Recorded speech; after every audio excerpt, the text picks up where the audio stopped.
یہ خلیفہ صاحب کے ساتھ جو نداء النصر کی گفتگو ہے، اس میں جو نداء النصر نے لفظ کا استعمال کیا ہے نا، یہاں پہ کنجر خانہ کھلا ہوا ہے، تو کنجر خانے کا ذرا وسیع تر معنی میں لیں، یہ بڑا ذو معنی لفظ ہے۔ کنجر خانے میں ہر قسم کا کام ہوتا ہے۔ آپ صرف نداء النصر تک بات کو محدود نہ کریں کہ صرف نداء النصر کے ساتھ یہ واقعہ ہوا ہے۔ نو، ایسی بات نہیں ہے، بلکہ وہاں پہ اور بہت ساری بیبیاں ہیں جن کے ساتھ یہی کچھ کام وہ بڑی مرضی سے خوشی سے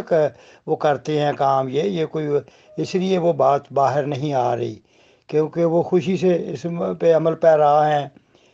اب مثال کے طور پر یہ جو زیادہ ہمدرد اٹھتے ہیں انہیں پوچھیں کہ بی بی شکری کا کیا معاملہ تھا، ساری عمر اس کی میاں پاشا کے ساتھ گھر میں یعنی ایک ہی خاندان میں شادی ہوئی تھی، تو وہ کیا جھگڑا بنا، کیوں نہیں وہ ان کا اتفاق ہو سکا؟ اسی طرح بی بی موجن کا کیا حال تھا، امت رشید کا کیا حال تھا، اس طرح بہت سی بیویاں ہیں، اب سب کے نام میں گنوں،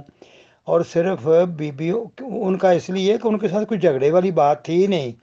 وہ اپنی مرضی سے خواہ اپنی رضامندی سے یہ کام کرتے ہیں، اپنے ڈرائیوروں کے ساتھ، اپنے مالیوں کے ساتھ، خانساموں کے ساتھ۔ اب خود سوچیں،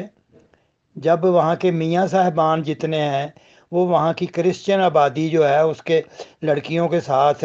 وہ راتیں گزاریں، میاں فیملی جتنی ہے خاندان نبوت کی، وہ وہاں کرسچن لڑکیوں کے ساتھ جو باہر دوسری دو آبادیاں کرسچن کی ہیں ربوہ میں، تو وہ راتیں وہاں گزاریں، تو وہ بیبیاں کہاں جائیں؟ ان کا کون پرسان حال ہے؟ تو اسی طرح وہ بیبیاں اپنی مرضی کے بھی جو ان کے دسترس میں ہو ان کے، وہ وہاں تک وہ اپنی وہ رسائی حاصل کرتی ہیں۔ اسی طرح جو وہاں کے لڑکے ہیں، اب دیکھیں، یہ ڈاکٹر مبشر میرا کلاس فیلو تھا جس کا نام آ رہا ہے ندا کے کیس میں، یہ میرے ساتھ پڑھتا رہا، 5ویں کلاس میں ہم کٹھے تھے، 5ویں 6ٹھی 7ویں 8ویں 9ویں 10ویں کٹھے تھے۔ اسی طرح ایک محمود نام کا تھا لڑکا، ادی ادی اس کو کہتے تھے، وہ نواب مبارکہ بیگم کا شاید نواسہ تھا یا اسی طرح کر کے، یہ دونوں میرے کلاس فیلو تھے، اور ان کو وہاں جو ہی ٹیچر کلاس سے باہر جاتے تھے تو لڑکے پکڑ کے ان کو گود میں بٹھا لیتے تھے، وہ گود میں بٹھا کے وہ لوگ لڑکے اپنے شوق پورے کرتے تھے،